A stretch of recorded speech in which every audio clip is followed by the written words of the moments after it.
আসসালামু আলাইকুম। হ্যালো ভাই ও বন্ধুরা, আমার মিষ্টি কুমড়া গাছের ভিডিও দিছিলাম। এই যে আজকে একটা ভিডিও দিতেছি। আলহামদুলিল্লাহ আমার মিষ্টি কুমড়া গাছে মিষ্টি কুমড়া আসছে।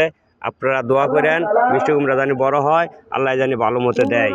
এই যে দেখেন আমি দেখাচ্ছি, এই যে দেখেন এই যে একটা মিষ্টি কুমড়া, এই যে একটা মিষ্টি কুমড়া, এই যে একটা মিষ্টি কুমড়া, একটা গাছে দুইটা মিষ্টি কুমড়া আলহামদুলিল্লাহ বড় হচ্ছে আলহামদুলিল্লাহ। এই যে একটা মিষ্টি কুমড়া দেখেন ফুল সহ কতটুকু বড় হচ্ছে। হয়তো দেখলে বুঝবেন না মিষ্টি কুমড়া যে, কিন্তু মিষ্টি কুমড়া দেখা যাচ্ছে ফুল আসছে। এই যে আরেকটা মিষ্টি কুমড়া, এই যে আমরা দেখাচ্ছি এই যে মিষ্টি কুমড়া, এই যে দেখেন মিষ্টি কুমড়া, এই যে দেখেন আরেকটা মিষ্টি কুমড়া, এই যে আরেকটা গাছে এই যে আরেকটা মিষ্টি কুমড়া। এই যে দেখছেন ভাইয়েরা, দেখেন বন্ধুরা, দেখেন মিষ্টি কুমড়া গাছ দেখে ভালো লাগলে, মিষ্টি কুমড়া দেখে ভালো লাগলে আপনারা যদি আনন্দিত হন, আমার আনন্দিত করেন, একটা করে লাইক শেয়ার দিয়েন।